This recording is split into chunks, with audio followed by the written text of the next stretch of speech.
Brand అనేది ఓ ప్రొడక్ట్కైనా అత్యంత ముఖ్యం. ఆ బ్రాండ్కి ఇబ్బంది వస్తే మొత్తం కంపెనీనే సమస్యలను ఎదుర్కొంటుంది. అందుకే బ్రాండ్ వాల్యూను కాపాడుకోవడానికే ఎవరైనా ప్రాధాన్యం ఇస్తారు. అది వ్యాపార సంస్థ అయినా రాష్ట్రమైనా సరే. తెలంగాణకు దేశంలో ఓ ప్రత్యేకమైన బ్రాండ్ ఉంది. దేశంలోని ధనిక రాష్ట్రమని మాత్రమే కాదు, హైదరాబాద్ లాంటి అద్భుతమైన మెట్రో సిటీ ఉందని, ఆకాశం అంత ఎత్తుకు ఎదిగే అవకాశం తెలంగాణకు ఉందనే నమ్మకం అన్ని వర్గాల్లో ఉంది. అందుకే దీన్ని కాపాడుకునేందుకు గత సీఎం కేసీఆర్ ఎక్కడా రాజీ పడకుండా ఉండేవారు. తెలంగాణ చిక్కుల్లో ఉందని, ఆర్థిక సమస్యల్లో ఉందని బేదారుపులు ఎప్పుడూ అరవలేదు. ఎంత ఖర్చు పెట్టైనా రాష్ట్ర జాతకాన్ని మార్చే మౌలిక సదుపాయాలు చేపట్టగలమని చెప్పేవారు. కానీ ఇప్పుడు ఏం జరుగుతోంది? తెలంగాణ సీఎం రేవంత్ రెడ్డి మైక్ అందుకుంటే తెలంగాణ బ్రాండ్కు చిల్లులు పడే కబుర్లు చెబుతున్నారు. కొలువుల పండగ పేరుతో ఉద్యోగాలు పొందిన వారికి నియామక పత్రాలిచ్చేందుకు ఏర్పాటు చేసిన సభలో ఆయన తెలంగాణను ఎవరూ నమ్మడం లేదని, అప్పులివ్వడం లేదని ప్రకటించేశారు. తెలంగాణ ఎన్ని సమస్యల్లో ఉందో చెప్పుకొచ్చారు. తీసుకున్న అప్పులకు వడ్డీలు కట్టలేకపోతున్నామని చెప్పుకొచ్చారు. ఆయన మాటలు విని ఎదుట కూర్చున్న వారు ఆశ్చర్యపోయారు. ముఖ్యమంత్రి తాను పరిపాలిస్తున్న రాష్ట్రం గురించి ఇలా చెబుతారా అని విస్మయానికి గురయ్యారు. అయితే రేవంత్ ఇలా మాట్లాడడం ఇదే మొదటిసారి కాదు.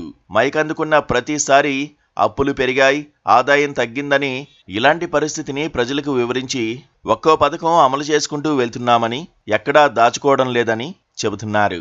ఇదంతా ఎందుకంటే అప్పుల విషయంలో పూర్తిగా మాజీ సీఎం కేసీఆర్ను నిందించడానికి ఇలా చేస్తున్నారు. కేసీఆర్ తప్పులు చేశారని వాదిస్తున్నారు.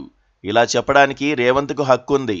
కానీ ఆదాయం పడిపోయిందని అంటే మాత్రం కేసీఆర్ను కారణంగా చూపించలేరన్న సంగతి మర్చిపోతున్నారు. గత ప్రభుత్వంలో దండిగా అప్పులు చేశారు. ఆ అప్పుల్ని సంపద సృష్టికే వాడామని వారు చెబుతున్నారు. గుదిబండగా మారాయని రేవంత్ అంటారు. ఈ విషయం పక్కన పెడితే ఏ ప్రభుత్వమైనా దొరికినంత అప్పులు చేస్తుంది. ఆదాయం పెంచుకుని వాటిని తీర్చేందుకు ప్రయత్నిస్తుంది. ఇప్పుడు సీఎం రేవంత్ కూడా అదే చేయాల్సి ఉంది. కానీ ఆదాయం పడిపోవడం రేవంత్కు సమస్యగా మారింది. ఆదాయం తగ్గిపోవడం, గత ప్రభుత్వం చేసిన అప్పులకు వడ్డీలు, కిస్తీలు చెల్లించాల్సిన సమయం రావడంతో ఆయనకు దిక్కుతోచడం లేదు. తెలంగాణకు హైదరాబాదు వంటి మెట్రో సిటీ ఉంది. ఆదాయం ఇబ్బడి ముబ్బడిగా పెంచుకునేందుకు వనరులన్నీ అందుబాటులో ఉన్నాయి. హైదరాబాదును బేస్ చేసుకుని తెలంగాణ మొత్తం అభివృద్ధి చేసుకునే అవకాశాలు ఉన్నాయి.